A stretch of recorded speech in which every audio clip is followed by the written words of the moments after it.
রাধে রাধে বন্ধুরা, তোমরা সবাই কেমন আছো? ভালো আছো তো? নিশ্চয়ই খুব ভালো আছো। আর আমিও খুব খুব ভালো আছি। ঈশ্বরের কৃপায় তোমরা সবাই ভালো থাকো, সুস্থ থাকো ও সবাইকে সুস্থ রাখো। তো নতুন বন্ধু, পুরনো বন্ধুদের আমার চ্যানেলে স্বাগত, শুভেচ্ছা ও অনেক অনেক ভালোবাসা। তো বন্ধুরা, জামাই ষষ্ঠী তো চলে গেল, সামনে পুজো আসছে। পুজোর আর আষাঢ়, শ্রাবণ, ভাদ্র 3 মাস আছে। তো টুকটুক করে এখন থেকেই যদি কেনাকাটা করি তাহলে ভালোই হয়, আস্তে ধীরে কেনাকাটা করা যায়। তো তোমরা কে কে আমার মতো টুকটুক করে একটু একটু করে কেনাকাটা করছো, তো তোমরা আমাকে কমেন্টে জানিও। তো দেখো, সন্ধেবেলা একটু বাজারে বেরিয়েছিলাম। তোমরা তো জানোই আমি রোজ সন্ধেবেলা একটু বাজারে বেরোই, একটু হাঁটাও হয়, আবার দোকানে টিফিনও দিয়ে আসতে হয়। তো সেই জন্য জামা প্যান্টগুলো এসে না ঘামের জন্য একটু মেলে রেখেছিলাম হাওয়ায়। তো এখন ঘামটা টেনে গেছে, শুকিয়ে গেছে, তো সেই জন্য আবার ভাঁজ করে রাখছি। আজকে শোকেস মোছা দিয়ে কাজটা শুরু করেছি। তো শোকেস তো মোছা হয়ে গেছে, আলনাটা আজকে মুছবো না, একটু গুছিয়ে রাখবো।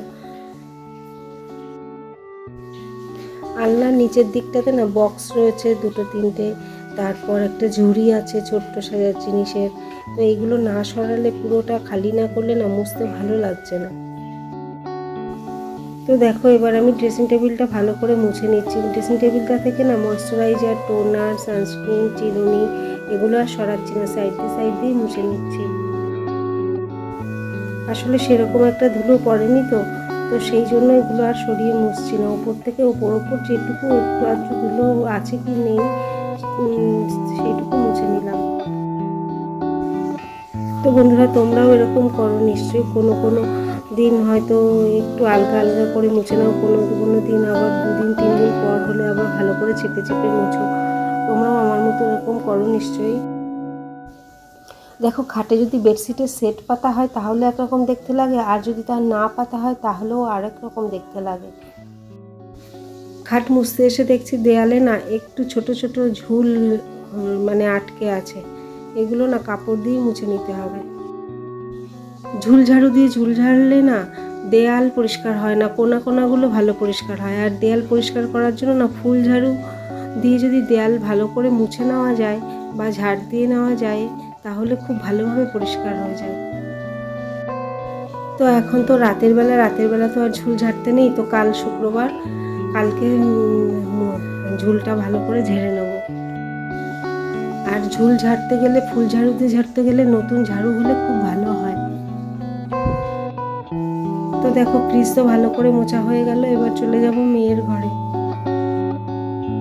মেয়ের ঘরের ফার্নিচারগুলো না মোছা হয়নি। ফার্নিচার তো সেরকম নেই, খাট আছে আর একটা ছোট্ট শোকেস মতো আছে আর পড়ার টেবিলটা আছে। তো এইটুকুই, ভালো করে মোছা হয়নি অনেক দিন। তো সেই জন্য ভাবলাম যে আজকে যখন মেয়ে বাড়িতে নেই, সন্ধ্যাবেলা পড়তে গেছে, সেই ফাঁকে আমি খাট, টেবিল এগুলো ভালো করে পরিষ্কার করে মুছে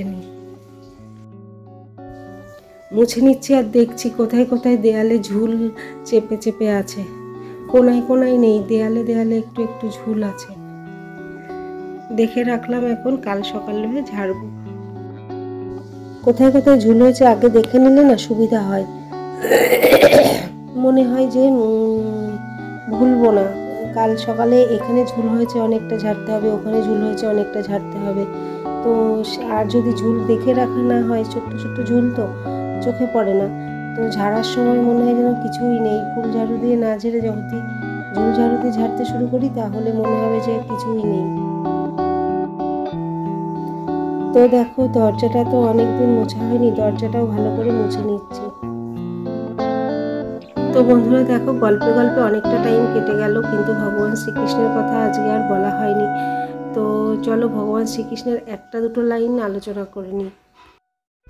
ভগবান শ্রীকৃষ্ণ বলেছেন, রাগ মানুষের বুদ্ধি নষ্ট করে আর হিংসা মানুষকে অমানুষ করে তোলে। এক মুঠো কাচের টুকরো নিয়ে যদি হাত মুঠ করে দাঁড়িয়ে থাকি তাহলে নিজের ক্ষতিই হবে, নিজের হাত দিয়েই রক্ত ঝরবে। হিংসাও সেরকম, হিংসা করলে নিজেরই ক্ষতি হয়।